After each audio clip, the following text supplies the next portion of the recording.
Nesse momento, daremos início ao julgamento do nosso caso. Esse julgamento como Chico Picadinho. Doutora? Primeiramente, eu gostaria de cumprimentar o excelentíssimo juiz, para os colegas.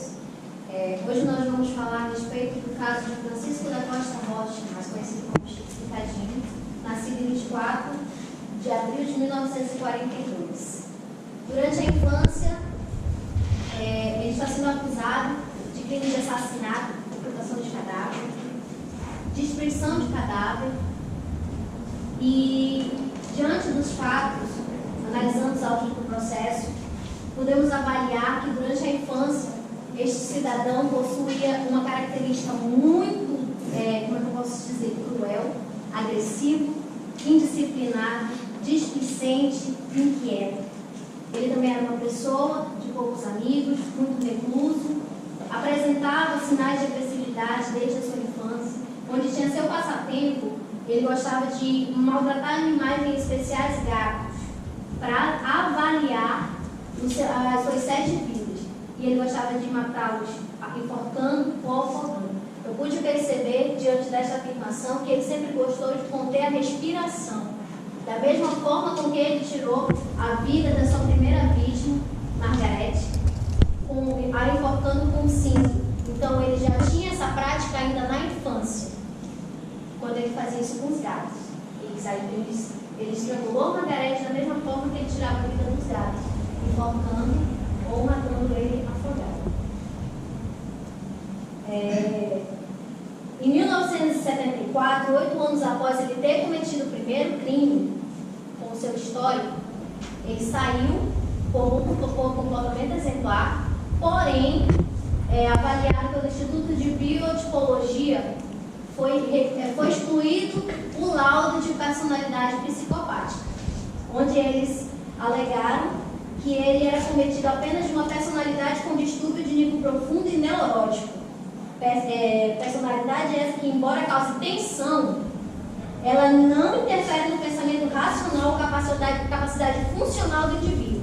Isto quer dizer que, ao cometer o ato do assassinato, ele estava completamente dentro das suas faculdades mentais. Ele estava lúcido. Ele estava ali sabendo de tudo que ele estava fazendo. Não houve dúvida, em momento algum ele estava fora de si. Né? Antes disso, além do caso Margarete, né, onde ele assassinou e esquartejou uma mulher, também destruindo o seu cadáver, que está previsto no Código Penal, no artigo 121, parágrafo 2, incisos 2, 3 e 4, e no artigo 211, também foi aberto um inquérito contra Francisco da Costa Rocha, senhor juiz, excelentíssimo juiz, referente a uma jovem chamada por nome Rosemary, onde ele cometeu o crime de lesão corporal e indução de aborto. Também previsto no Código Penal 129, parágrafo 1, inciso 2, parágrafo 2, inciso 5 e o artigo 125. Diante dos fatos, algo que eu achei muito interessante foi que ele conheceu Ângela Souza da Silva, nossa vítima, no mesmo bar que ele também conheceu Rosemary. Ou seja, como um predador procura sua presa, ele também analisava suas vítimas. E ele tinha um local onde ele captava ela. Independente da sua cor, independente do seu trabalho, ela era uma mulher, como eu e como as minhas colegas aqui da promotoria. Certo? E por volta das 7 da manhã, Francisco levou Ângela para o apartamento ao qual dividia com seu amigo. E lá cometeu o crime, com ainda mais requintes de crueldade do que o da primeira vez. Como se fosse uma questão de confirmação. Como se ele quisesse confirmar a autentificação do primeiro crime. Dessa segunda vez ele foi ainda mais cruel. E dessa segunda vez ele foi ainda mais está aqui que é a primeira vez. Ele queria mostrar que veio. E ele queria terminar o que ele não terminou da primeira vez. Ele, após trabalhar no corpo durante 4 horas, conforme conta no auto do processo, ele dormiu. Uma pessoa que estivesse assustado pela questão jamais faria isso. Aproveitando que ele trabalhou no corpo, ele dormiu, ele acordou e terminou o serviço. Dessa segunda vez, excelentíssimo juiz, ele procurou limpar no local do crime, coisa que no primeiro caso ele não teve esse cuidado. Então ele não se pode dizer que foi algo momentâneo, que por um impulso ele matou. Não. Foi algo totalmente premeditado, arquitetado com todo cuidado e executado, que para ele foi um sucesso. Pode-se observar também que, diferente do primeiro assassinato, do segundo ele foi mais cruel porque ele não só esquartejou a vítima, como ele desfigurou, retirando os olhos, bocas, nariz. Ele abriu a vítima, querendo desfigurar não somente a imagem da mulher, daquela mulher, mas a imagem feminina, a imagem de mãe, da mãe, da esposa, a imagem feminina. Não se pode dizer que foi apenas com ela, dela, foi do geral. Pois ele procurou machucar, ele procurou dividir aquilo que nela simbolizava feminino. O que era feminino dela? Os seios, o ventre, o rosto. Desta forma, ele nem chegou a terminar o ato sexual. Doutora, só avisando, você tem 30 segundos. Ele nem chegou a terminar o ato sexual. O que quer dizer, mais uma vez, que não foi impulso. Ele queria matar. Naquele momento, era o que ele queria. Era a vítima que ele tinha escolhido. Obrigada.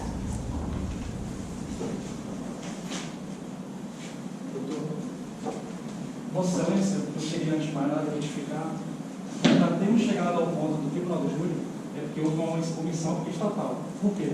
O Estado tem como tutela garantir o maior bem de todos os cidadãos, que é a vida. Essa é a primeira falha. Então, não há vencedores nem perdedores aqui. Antes de mais nada, eu queria dizer isso. Falhou por quê? Não houve assistência social no momento que o meu cliente teve uma infância muito difícil. Ele foi deixado a serventia dos empregados do pai dele. Ele não recebia afeto. Uma pessoa que não recebe afeto, ela, no futuro, ela desenvolve problemas mentais, que é o caso do meu cliente. Isso é um caso de saúde pública, não de segurança pública. Ele tem que se absorver porque ele precisa de tratamento médico, hospitalar, psiquiátrico. Freud, que é um grande psicanalista, já explicava que os impulsos, desde a infância, ele não pode ser reprimido, ele tem que ser desenvolvido. O meu cliente, como a doutora colocou perfeitamente, ele via a imagem da mãe nas vítimas, certo? Por quê? É o complexo de Édipo. Ele tinha a imagem da mãe toda criança. Tem uma que sente no período falho, ela sente um amor pela mãe. Ele não teve esse afeto. Isso foi essencial para desencadear esses atos. Ele via a imagem da mãe quando ele cometia. Não teve o afeto com a mãe. Esse é o maior motivo. Estamos julgando aqui também a culpabilidade. Né? A culpabilidade, ela precisa de 2 elementos essenciais, que é a vontade e a consciência. Nenhum desses elementos são presentes, porque o meu cliente estava inconsciente. Ele mesmo, quando cometeu o primeiro assassinato, ele ia se entregar, ele disse para terminar. Ou seja, ele não estava a par, ele não estava nas suas faculdades mentais no momento. Então não podemos prender um indivíduo com problemas mentais, ele precisa de tratamento. É disso que ele precisa. Então, Vossa Excelência, eu peço a absolvição do meu cliente. Precisa de tratamento. Não podemos condenar o indivíduo com problemas mentais.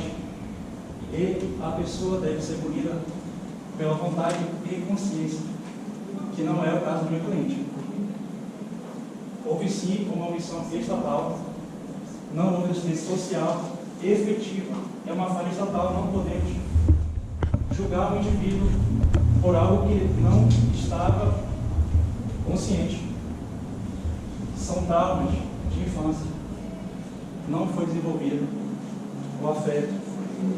Todos aqui precisam de afeto, doutor. Todos precisam de afeto. Não podemos jogar de... Se a senhora teve afeto, tudo bem, perfeito. A senhora é uma pessoa consciente. Mas não podemos jogar um indivíduo que não teve. Eu só quero aqui a justiça. É só isso que eu peço a você. Não vamos. Porque se o meu cliente for preso, ele pode, a prisão não vai melhorar a saúde mental dele. Todos sabem disso. Não preciso dizer. Se o Estado falha na assistência social, vai falhar na prisão também. Então, eu peço, antes de mais nada, empatia, né? Porque poderia ser um filho seu, uma doutora. Mas eu acredito que a senhora é um filho da afeto. Então, provavelmente, ele vai ser um ser humano com consciência, né? Então, é só isso que eu peço, tá?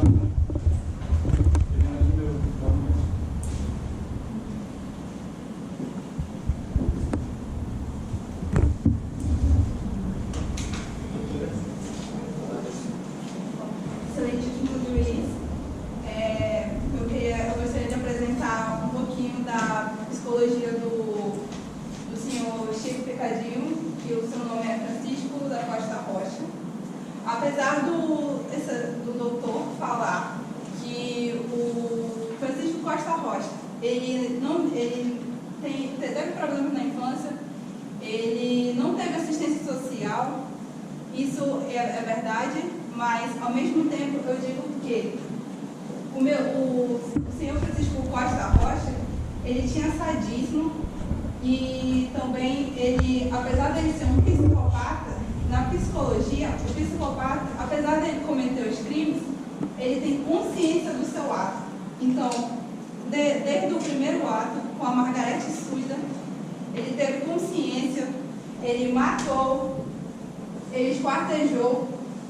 No segundo ato, ele dormiu depois de ter, na segunda parte, que foi com a senhora Ângela de Souza, ele dormiu, senhores. Eu não estou falando que ele desmaiou, mas ele dormiu, ele estava consciente do que ele estava fazendo. Apesar dele ser um psicopata, porque foi como ele foi diagnosticado, ele tinha consciência do seu ato.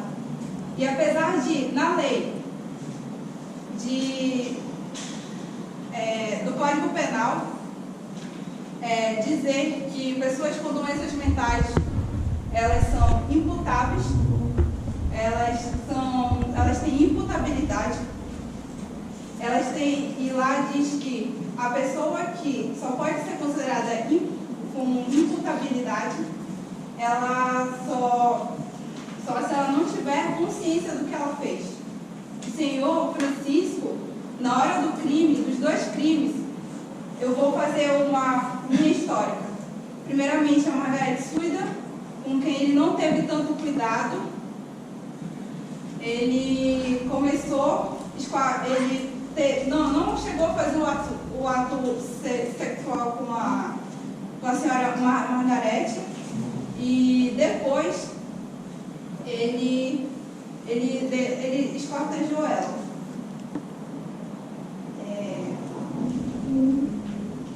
Ele esquartejou e depois ele teve o trabalho de guardar em sacolas, em malas, e uma pessoa em sã consciência, depois de ter matado, ele não faria isso.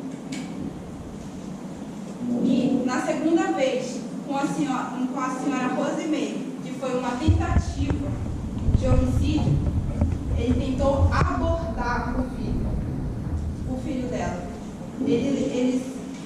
Depois do ato sexual que ele teve com a senhora Rosemary, ele enfiou no útero dela um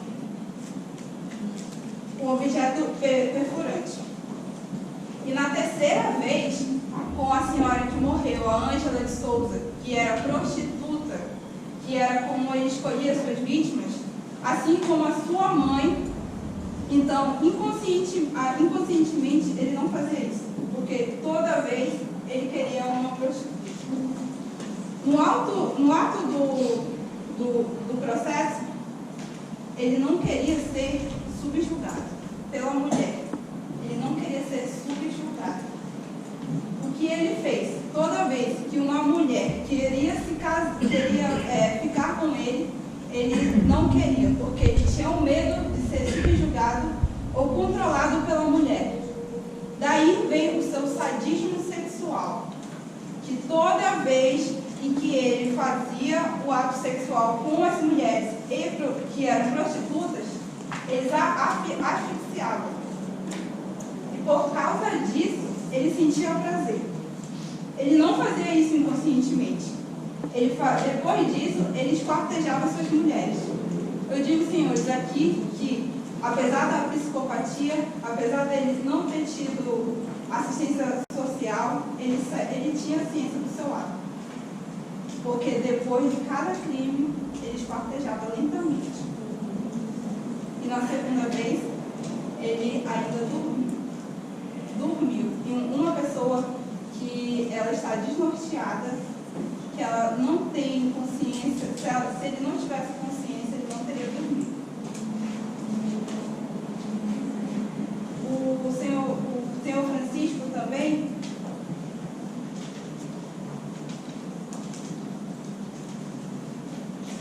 apesar da sua sanidade mental, que apesar de ele ser considerado psicopata, é o que eu repito, apesar de ele ser considerado psicopata, ele tinha consciência do que ele estava fazendo.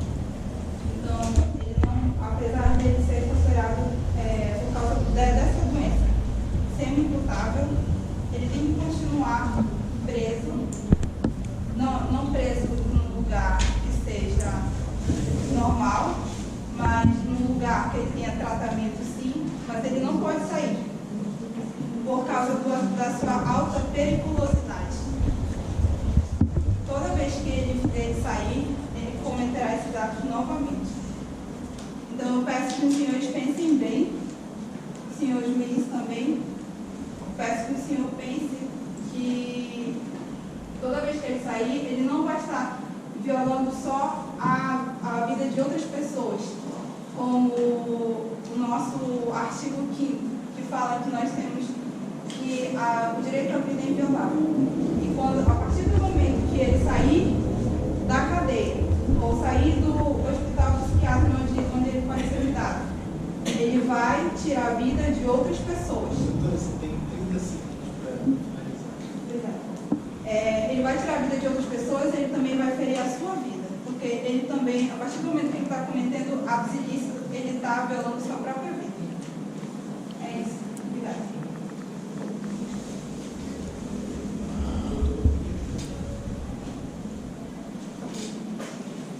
Excelentíssimo senhor juiz, eu gostaria de primeiramente cumprimentá-lo, dizer boa noite. Caros colegas advogados e colegas promotores, como todos nós sabemos, estamos aqui diante de um caso para julgar a situação do nosso cliente, o Francisco, mais conhecido como Chico Picadinho, um apelido bastante engraçado, né, pelo fato que deram para ele. Mas enfim, o que nós estamos aqui é para levantar a situação do nosso cliente. Como foi levantado aqui pelo meu colega advogado Gabriel, o que houve foi uma falha do Estado. Porque, como todas as senhoras acreditam que já saibam, porque estudaram sobre o caso dele, sobre todo o seu passado histórico, o nosso cliente ele teve uma história difícil, um passado difícil, por conta da ausência do pai e da ausência da mãe. Ou seja, ele foi criado de forma totalmente inadequada que uma criança atualmente deveria ser criada. Isso foi o que gerou aqueles problemas que a nossa colega promotora havia levantado, com relação aos animais, pelos atos que ele havia cometido com os animais, não pelo fato de ele ser cruel, sim, porque ele era uma criança e, conforme diz no estatuto, ele é incapaz, assim dizer. Ele era incapaz de cometer os seus atos por plena consciência. Ou seja, a real razão de ele ter cometido os atos foi uma maneira de entretenimento. Por quê? Ele era uma criança, ele não tinha amigos, ele vivia numa situação isolada, longe de qualquer fraternidade paterna, materna. No colégio, ele passava por diversas dificuldades, era abusado pelos alunos mais velhos, assim dizendo, ou seja, todo aquele levantamento histórico que acredito eu que todas as senhoras já conhecem. Os atos, não vou dizer crimes, mas em si, os atos que o meu cliente havia cometido, como foi levantado também pelo meu colega Gabriel, foi cometido. Ele não estava em plena consciência, em sã consciência. Como consta em pareceres técnicos, o qual eu vou citar e gostaria de citar também, que houve uma certa, pode-se dizer, controvérsia entre as duas colegas, a colega promotora Marcela e a colega promotora Gabriele, porque uma havia afirmado de que ele foi diagnosticado com personalidade psicopática. A outra disse que ele foi excluído a personalidade psicopática e ele havia sido julgado com distúrbio de nível profundamente neurótico. Ou seja, acredito eu que houve uma certa falha por parte dos estudos, dos pareceres, os laudos psicológicos do meu colega, do meu cliente, assim dizendo. Volto a repetir a situação da personalidade psicológica dele. O meu colega, o meu cliente, pelo Instituto Biotipo Criminal, foi diagnosticado como personalidade de distúrbio de nível profundo. Ou seja, suas consequências eram realizados, seus atos, assim dizendo, realizados por conta de perturbações, como foi levantado pelas senhoras e pelo meu colega. Durante o ato, ali, assim dizendo, o ato sexual com as suas companheiras, companheiras, ele via a imagem de sua mãe. Isso ali causava uma repulsa nele, porque durante todo o passado, todo o período de infância dele, ele teve esse problema de ausência de sua mãe. E como a senhora já sabe, a mãe dele ganhava a vida assim de uma forma bem simples. Ela já foi cabeleireira, ela havia sido até, me sinto meio mal de citar isso, mas ela se prostituía para poder manter as condições mínimas dentro de casa e criar o seu filho. Isso é o que causava repulsa no Francisco. Ele não admitia que a mãe dele cometesse esse tipo de ato, usasse esse tipo de coisa para ganhar a vida, assim dizendo. Mas enfim, como eu havia falado, ele passava por perturbações psicológicas conforme consta em laudos, e era o que levava ele a cometer esses determinados atos. E gostaria de levantar também, caso as senhoras não saibam ou irão saber, os atos foram cometidos não só pelo fato de meu cliente sofrer por problemas psicológicos, assim dizendo, mas conforme consta em laudos anteriores, ele havia conhecido as mulheres na noite anterior e antes disso eles haviam passado por horas consumindo drogas, consumindo bebidas e se drogando de várias formas ilícitas. Ou seja, ele não estava em plena consciência do que fazia.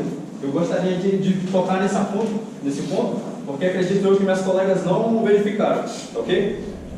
E conforme o laudo realizado por 2 psiquiatras renomados, eu gostaria de até citar, se o senhor me permite, o nome deles, por favor, Santíssimo, o Dr. Wagner Faria Catarse e o Dr. Antônio José Reza, que consideraram meu cliente como portador de personalidade psicopática do tipo complexo, que em função direta dela, da sua personalidade, ele cometia os crimes, assim dizendo, os seus delitos. Ou seja, os laudos psiquiátricos de uma instituição séria e de 2 psiquiatras renomados confirmaram que meu cliente, ele não cometia os atos por simples maldade no coração, mas sim porque ele sofria por problemas. E como eu havia citado anteriormente, horas e horas anteriores eles haviam consumido drogas, haviam consumido bebidas e estavam totalmente fora de si.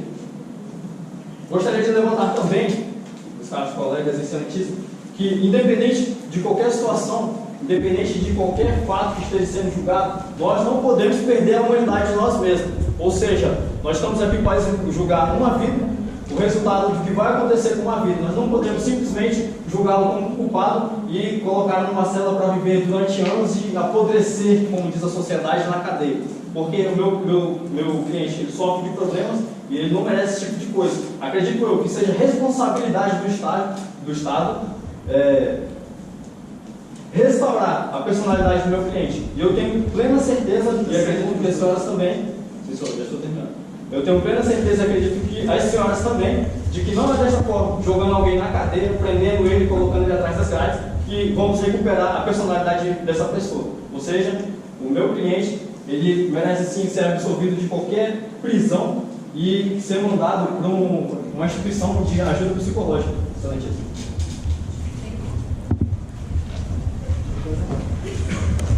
Boa noite, excelentíssimo juiz. Boa noite, meus colegas do Ministério Público, meus amigos da defesa. Como você sabe, estamos aqui para ajudar o homicídio qualificado do seu Francisco, mais conhecido como Chico Picadinho. Como é que você me fala que essa vida é engraçada? É engraçado esquartejar as pessoas, as mulheres, as vítimas? Excelentíssimo, o que muito foi alegado aqui, tanto pela defesa como pela acusação, foi doença mental, insanidade, não sei o quê. Cadê a morte delas? O que aconteceu depois? O réu esquartejou a vítima. Isso aí vocês não falam que ele esquartejou. Vocês não têm coragem de olhar na cara do doutor e falar para ele o que ele fez. Ah, porque o meu cliente merece ser absolvido por omissão estatal. Sim, que em algum momento ele procurou assistência social. Uma criança quer botar a culpa no Estado agora. É até engraçado, parece que vocês estão fazendo um teatro aqui. Tratamento médico. Eu falar também. Isso eu vou comentar depois.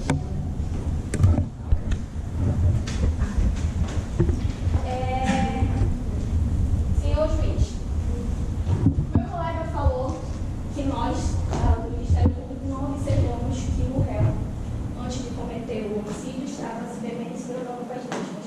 Então quer dizer que toda pessoa que se droga e bebe pode sair matando as pessoas e esquartejando. De onde vocês tiraram isso? Sinceramente. Restaurar a personalidade, não. Restaurar a personalidade do réu, tu és advogado ou psiquiatra? Desde quando que restaura a personalidade de uma pessoa? A pessoa já nasce com a personalidade e tu queres que restaure no tratamento? Melhor as suas defesas, tá bom? Você falou que a mãe do réu era prostituta. Onde que consta que ela é prostituta? E além do mais, o que isso tem a ver? Só porque ela era prostituta, ela merecia ser morta esforcejada, sem contar o racismo, né? Porque na delegacia, o nosso réu falou que não sairia com mulheres do tipo dela. Por quê? Porque ela era negra. Então, ele só levava ela para a cama para matar, simplesmente. Isso não é um racismo? Porque ele não sairia com ela no público? Muitas coisas a serem pensadas nesse caso, porque é um caso bem complexo. Mas é complexo, mas uma coisa eu sei, que ele não merece absolvição. Ele merece ser preso, porque apesar de a defesa ter alegado a sua insanidade mental, estou aqui, só um minuto, estou aqui com algo médico, algo psiquiatra, último feito, onde consta que ele tem personalidade psicopática de tipo complexo. O que isso quer dizer? Quer dizer que ele apresentou o maior risco de periculosidade que vocês podem imaginar e vocês querem pedir absolvição. Esse cara está sendo julgado, excelentíssimo, pela segunda vez por crime de homicídio. Há 10 anos atrás ele cometeu o mesmo homicídio, matou uma mulher e esquartejou, saiu da prisão e cometeu de novo. Eles me falam que é a absolvição desse cara. Se esse cara for absolvido, ele vai voltar a matar pessoas. Bom, isso aí é com o senhor sabe. Se o senhor quer isso aqui, repercuta nos jornais brasileiros novamente. Com licença, esse aqui, São Paulo, no dia da assassinato. Seu corpo foi jogado em malas. Segunda vez, ele morre de forma criminal. E aí vem a defesa da absolvição. Mas pudesse ser internar uma pessoa, porque ele tinha consciência assim dos atos dele, porque nenhuma pessoa mata pela segunda esquartejo do mesmo modo do primeiro. Outra coisa.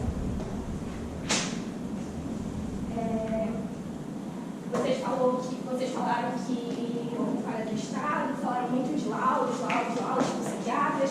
Cadê vocês apresentaram algum laudo do juiz? Olhem para mim, eu estou falando com vocês. Aí para a gente contar.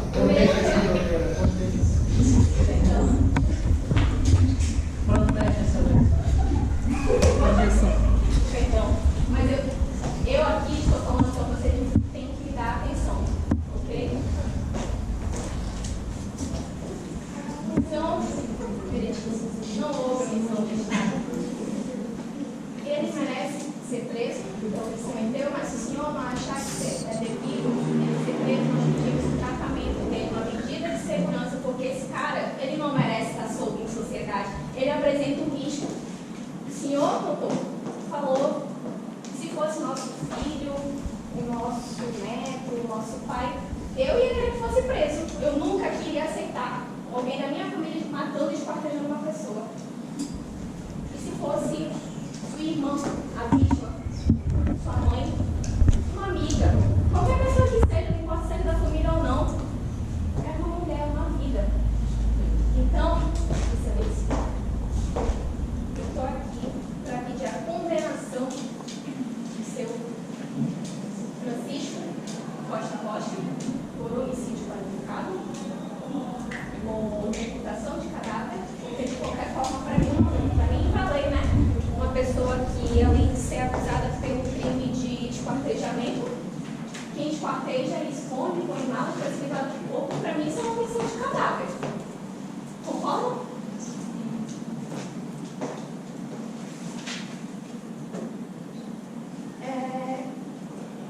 Último ponto a rebater. Você falou que só quer justiça. Justiça por quê? O senhor faz parte agora do Ministério Público, quem acusa? Quer justiça pelo réu que esquartejou, que matou? Não entendi. E a justiça por onde de Margarete? Porque, apesar do primeiro crime com a Margarete... 30 segundos, doutor. Obrigada, doutor. Pelo primeiro crime, ele foi punido, mas foi punido por pouco tempo. Então, eu peço aqui a condenação do réu por a pena máxima pelo homicídio, que é 30 anos. Se o senhor não achar necessário, que seja cometido medida de segurança, porque ele não merece ficar solto na sociedade. Obrigada.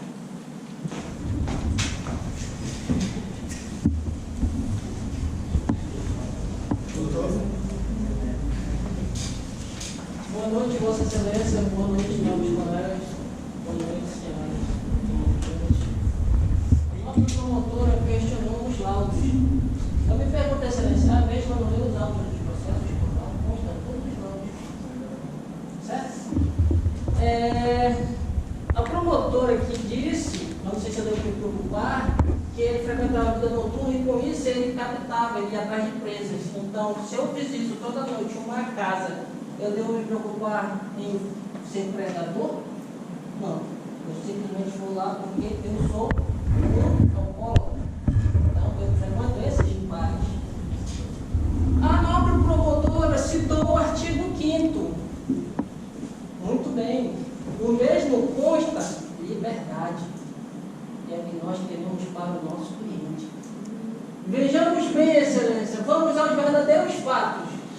Do primeiro crime, a vítima, Margarete, acrescentava em seu corpo uma sutura que a mesma tinha tentado se suicidar por outros dias. Segundo fato, Excelência, consta no relatório que fez vários cigarros, então por horas eles conversaram. Então, Excelência, por que não uma vítima de suicídio não poderia ter pedido ao Francisco que ele a matasse?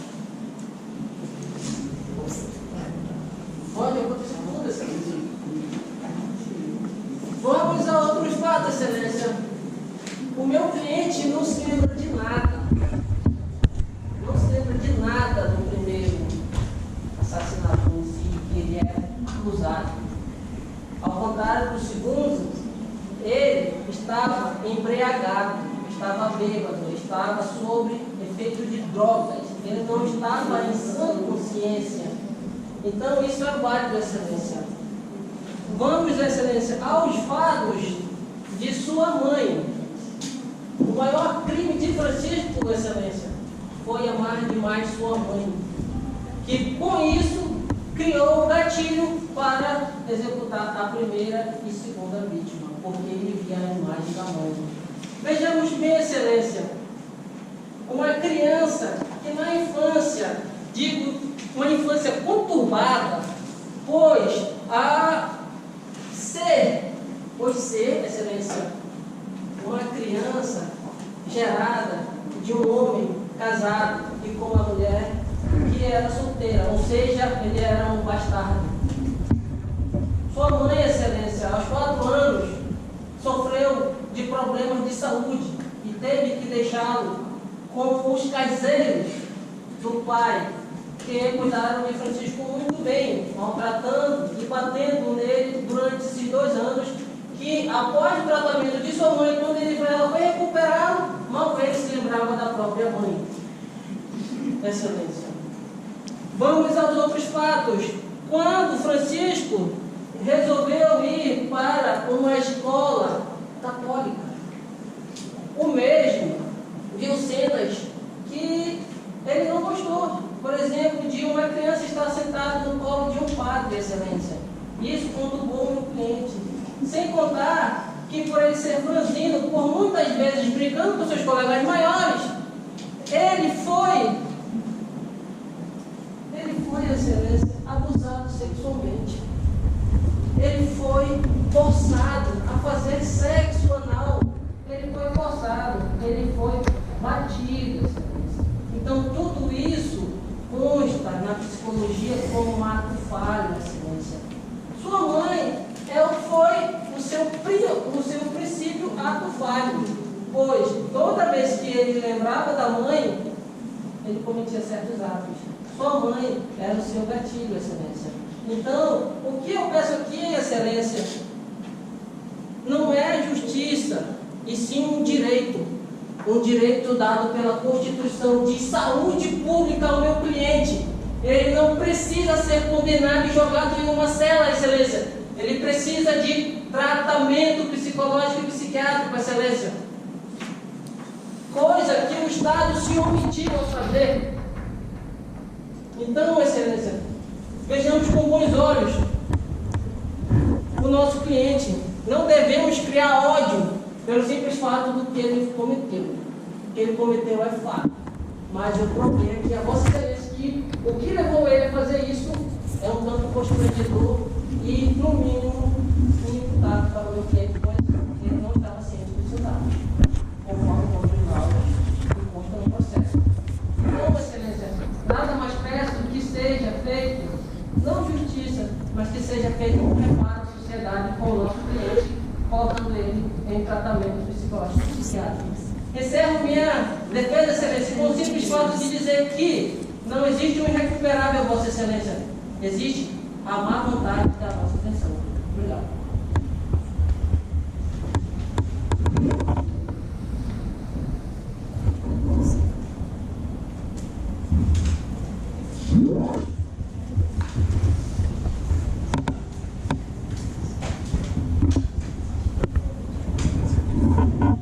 Sem mais, peço 5 minutos de recesso para o veredito final. Senhores, vamos de pé.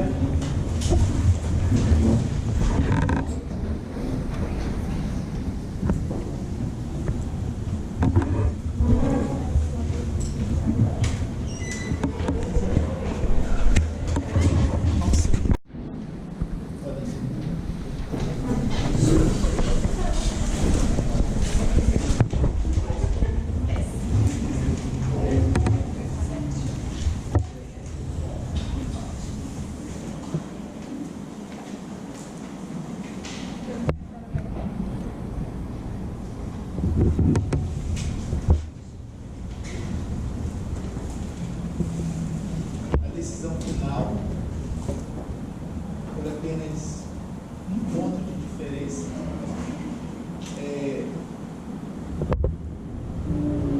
o réu ele é culpado.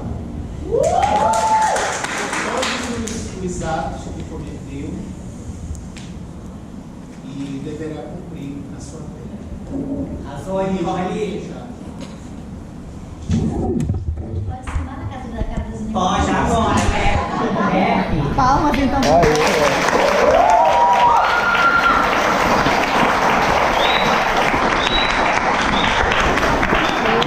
E a forma, digamos assim, de rebater. E você está continuando defendendo a sociedade, você está defendendo todos vocês. Brinquei, inclusive, aqui com o Iago. Até eu quero colocar o Iago nessa situação aqui para mexer com a Nicole. Meu sonho seria isso, vamos trocar, realmente colocar tudo que você mexer. Ela gostaria que alguém fizesse isso com ela para tirar o chão dela. Entendeu? Que isso acontece. E quando você vê uma pessoa que, assim, vocês não sabem, não sei se a não sabe, mas da mesma maneira que eu vi no sexto período,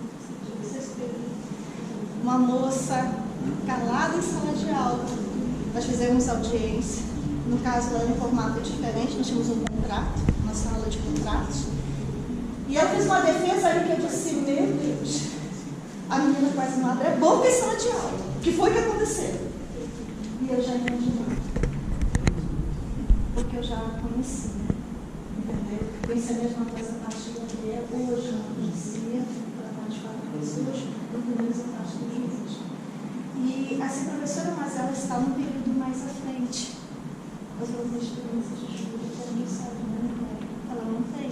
Então, às vezes, mas ela está à frente, fica fácil. Você pode estar no período mais à frente, mas se você não tiver experiência de fazer um júri, não adianta. Então, muitas vezes a pessoa, mas você está no 10º período, você sabe tudo. Ela pode, de repente, aqui, professora, eu gosto muito da disciplina X. Ela pode dizer assim, eu tenho uma habilidade mais que a disciplina A, B, C. Mas, de repente, nessa experiência, nem todas as pessoas têm. Então, ver hoje, por exemplo, pessoas, como digamos, ver a nossa instituição ganhar o primeiro lugar no Ministério Público e ver pessoas que foram meus alunos que passaram do mesmo jeito que estão participando aqui, vencendo o júri, é uma orgulho muito grande. Fico muito feliz com relação a isso. Então, dizer para vocês que vocês me tiraram o chão, totalmente o chão. Tá? Desse professora, mas além do impacto, da preocupação de repente ver uma formalidade diferente, tá? E mais um conteúdo, como eu falei para vocês. Ver o conteúdo, ele faz mexer com as pessoas. Fiquei impressionada como mexeu e as manifestações, eu disse, meu Deus, isso aí quase, meu Deus, para poder ser experiência, retire certas pessoas, sabe o que eu e o juiz te retirava? Mas essa é a reação que a gente reage daquilo que emociona. A gente acaba sendo mais forte. E a gente tem, assim, o nosso ambiente jurídico, ele requer uma formalidade, aquela coisa toda. Só que às vezes é tão forte, né, quando a gente vê a reação das pessoas que a gente acaba, né? Eu já tive juros em que eu, gentilmente, a pessoa que sabe, já por pouco me retirou da sala e falou, se eu me comportasse mais ou menos daquele jeito, eu ia retirar. Eu nunca fiquei tão quieta toda a minha vida, né? Mas para você ver o poder de um juiz. O juiz estava ali no papel de juiz. Então, se for numa casamidade, eu não conseguia ficar séria. Não conseguia de tanto que eu ria o rapaz. E eu olhava para ele, baixava a cabeça e que eu ria mesmo. E ela disse, se a senhora não continuar com esse sábado, a senhora vai ser retirada da sala. Ela não estava errada, não. Completamente certa. Ela estava fazendo o papel dela. Entendeu? Quem estava errado? Eu do Kevin. Então você vai ver. Eu estava me controlando aquilo. É porque no começo ele estava rindo ali. Se eu olhar para ele, eu vou começar a rir. Para ver a forma de iniciar. Então, deixa eu colocar para vocês da mesma maneira que foi a decisão do juiz, foi a mesma linha, a mesma decisão que vocês tomaram. Um ponto de diferença, professora, só porque... Não, no meu caso eu não coloco fundação. Não coloco, o meu formato é diferente. Por exemplo, se você for analisar tons de voz para júri, você tem muito tempo de voz para júri. Muito voz para júri. Porque o júri ele tem que ter uma tonalidade a mais. E você tem essa voz, esse tipo de voz, porque, por exemplo, você vai precisar conhecer 7 pessoas. Você precisa disso. Então, ter o tom de voz, a forma, já tem perfeito com relação a isso. Vou mostrar para vocês depois para vocês. Eu quero sentir um pouco mais disso. talvez seja no caso assim, a provocação toda, né, da Gabriela. Ela foi já. Ela foi que nem o Pinheiro, já foi direto da jugular, né?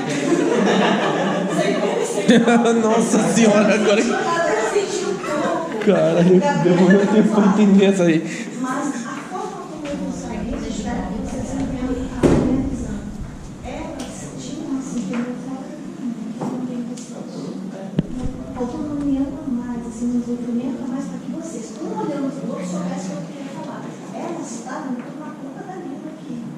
Então, o que eu senti em vocês? A necessidade um pouco de um momento a mais. O que não é por elas estarem na ponta da língua que seria mais fácil, não. Porque se por uma casualidade hoje elas tivessem um lugar, ao contrário, nós estamos muito difíceis. É nesse sentido que eu coloco, né? E o que faz a diferença não é o lado que você está, é a equipe que você tem. É isso que faz a diferença, tá? Então, nesse sentido, assim, sentir, Gabriel, um pouquinho da coisa nesse sentido, mas com um argumento em relação a isso, quero que sentir você muito à vontade, como se isso aqui fizesse parte do seu dia. Às vezes é necessário essa oportunidade para você pegar e entender melhor a sua direção. Pode ser ou não que você queira essa área. Você tem vários períodos para decidir, mas você tem traços de que teremos muito sucesso na parte do jogo. Eu só não posso perder agora, eu estou entendendo hoje, né? Quando eu fui José, às vezes assim, algumas confusões com relação à parte do assunto, às vezes fica um pouco da forma de se expressar. Né? E o que é o amadurecimento que a gente faz gradativo? Sim, é gradativo que a gente vai aprendendo como é que funciona. Né? Então, nesse sentido, um pouquinho mais de amadurecimento te ajudaria mais, até de outra coisa, argumentar mais. Né? Assim, as palavras, elas gradativamente vão chegando, conforme a gente vai, digamos, cada vez olhando um dicionário com várias palavras jurídicas, ele sente ajustezinhos com relação a isso. Tá? Quando eu vou no caso da promotoria, eu vejo uma promotora inicial como se fosse sentar tudo aqui, segure que eu venho assim, né? E foi muito interessante esse início, porque você já mexeu com todo mundo, você já começou mexendo com todo mundo. Saiu de certeza, já mexeu sem com Jesus, né? O negócio já vai pegar fogo. Que de repente o Kevin vem para mexer com vocês duas, ele pegou, eu vou pegar um detalhe e eu vou mexer com as duas. Ele veio para provocar, para desestabilizar aqui, eu vou jogar tudo para cá para a última falar. Ele veio. Ele disse, eu vou detalhe se posso dar as duas estágios. Vocês podem vir para cá. Você falando, eu disse, meu Deus, eu estou pegando fogo aqui. Essa é a provocação. E ela faz parte do julgamento. Quem, no caso, está acompanhando o julgamento atual, hoje nós temos de um lado a defesa de um advogado, de outro de um delegado, está tendo provocações. Quem está acompanhando também está tendo provocações. Se justas ou injustas, o tempo vai trazer o resultado desse processo. Mas nesse de vocês, a Marcele, o líder do G, ela, esse nome, você estava nervosa, sofrendo traços de música. Você, daquilo que eu imaginava que você falou, de meu Deus do céu, ela estava nervosa, não. Você tem que estar demonstrado, tem que ser segurança. E isso não é forte. Você tem que passar por essa segurança. A plateia mexeu contigo, não pode ser dúvida nenhuma. Né? E você eles estão trabalhando, né? Mas você tem uma segurança como se fosse isso aqui, bastante. Impressionante isso. Aí você vai dizer, mas é apenas porque tem um julgamento não. Mas alguma esfera civil, você teve facilidade. Você veio para a esfera penal, está indo do mesmo jeito. Então depende de algo. É essa forma de assim, eu tenho essa missão, eu vou levar comigo. Entendeu? E saio da frente. Saio da frente porque eu vou atropelar, entendeu? E tem muitos tipos de advogado. Você sabe disso? Vários tipos. Então, assim, se eu fazer situações que eu poderia mexer, eu só iria mexer bem aqui. Como eu falei, trocaria ali para ver o que ia acontecer. Iria pegar fogo. Porque eu iria pegar ponto daqui, com relação a isso, eu ia aproveitar, que é o último. Então, nesse sentido aí, eu ia deixar essa daqui pegando fogo. Porque é o poder da provocação. Não que seja um incentivo para isso, mas muitas vezes você pega detalhes. O direito é livre de detalhes. Não sabe assim que eu fiquei assim, sem chão. Gostaria de agradecer muito o que aconteceu. Mais uma vez, palmas aos colegas.